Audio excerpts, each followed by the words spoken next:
Hi, I'm Tom from North County Lawnmower. Today we're going to look at the Stihl BG 86 blower. There's two problems that we have with this thing, and I'm just going to try to go over them and maybe help you out with that. This common problem with these Stihl BG 86 is that it'll feel like the piston seized, but it's actually the flywheel is locked up. What happens is there's screws behind here, and they'll work their way out and they'll get into the flywheel, and you try to pull start it and nothing. So what I'm going to do is I'm going to take this flywheel off. Well, what you want to do is you take the spark plug out, and I'm just doing it like if you're doing it at home as much as I can. Take the spark plug out, you put a piece of rope in there. You just have to have this extra rope. Not that it's moving at all, but you want to stuff it in there so it will bottom out against the top of the cylinder. Now this is stuck already, so it might just loosen up. So I've got this 13mm socket, and you just put it on there and then loosen it up. It probably would be harder than that. I just put this on, so just for demonstration purposes. So you just unscrew that. First thing, these are usually locked on there, so what you want to do is you want to kind of leave this even with the top of the stud, and as you pull on this, you can hit it with a hammer and it'll break this free. This is already free, so I'm not going to worry about it, but that's what you do. We have a tool for that, but if you're at home, that's the best thing to do. And it just breaks that stud. It's like on a cone, so it comes off pretty easily. So there you go. You can see the kind of cone shape there. Okay, so now the back of this flywheel, you can see where one of these screws was hitting on here. So this stopped it. It looks like this one here was loose. So yeah, see, it's loose. So what we would normally do, we would take that out, clean it out with carb cleaner or alcohol, and then put some blue Loctite. It's not the strongest Loctite, just a kind of medium Loctite on there, screw it back in. But this one here has a lot of oil around it, so it looks like there might be an air leak in this machine. So I'm going to test it for an air leak. Whenever you see oil around the starter and stuff like that, or dripping down below your flywheel there, you want to check it for an air leak. So I'm going to leave this off. This is a piece of pre-cut rubber that we have in our kit, because sometimes these are perfectly flat, but this one has a little lip sticking out there. So I'm going to put this on.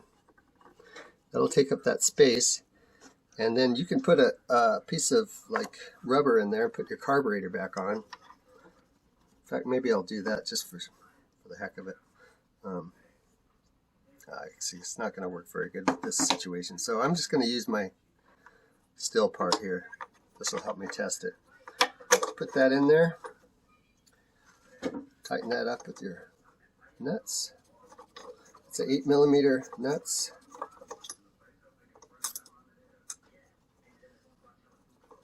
I'm going to go ahead and pull this rope out because I'm going to have to put the spark plug back in. I'll get an 8mm socket here real quick. Rich. Okay, let's tighten that up. It doesn't have to be too tight, just enough to kind of seal it there. Okay, and then I'll put the spark plug back in.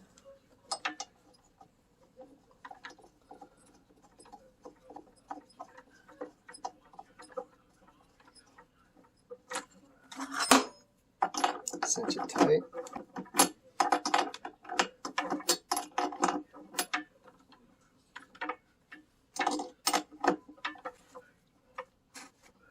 Okay, that's tight.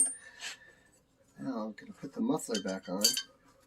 And what I'm going to do is I'm going to come around here.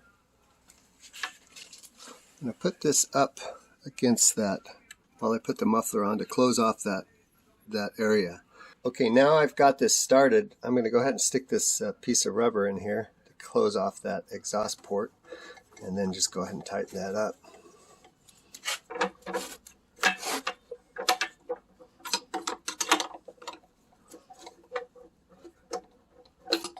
Okay, that's fairly tight now.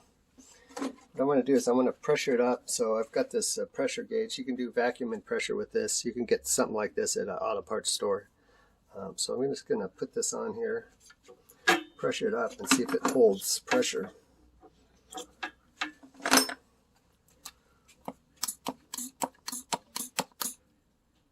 Okay, it looks like it's slightly draining down here. Usually want to pump it up to about 10, close to 10. Yeah, see, it's not taking it. So what I do is I take some soapy water. While I'm pumping it, I just spray it on here.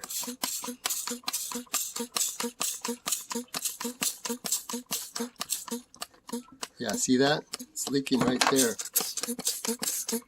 See that bubble? So the case, to fix that, the case would have to be split and resealed.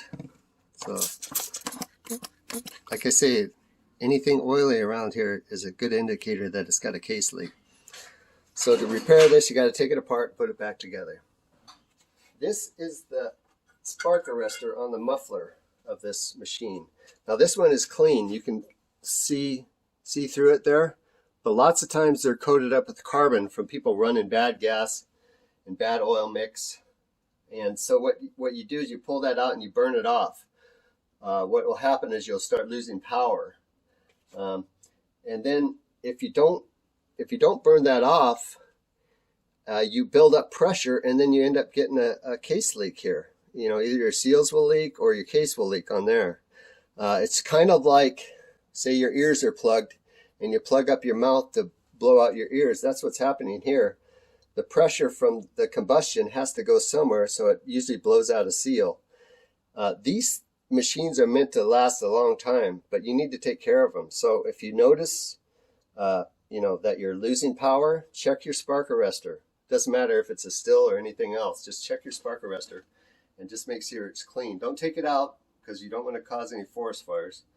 And then if you notice that you start getting, say, a lot of oil buildup around your starter, or you get kind of irregular idling, like the idle will speed up, it's possible that you have an air leak, because what happens with an air leak is things start running lean, and then it's like leaning out your engine. Eventually your motor will score, your piston and cylinder will score. So take care of your machines.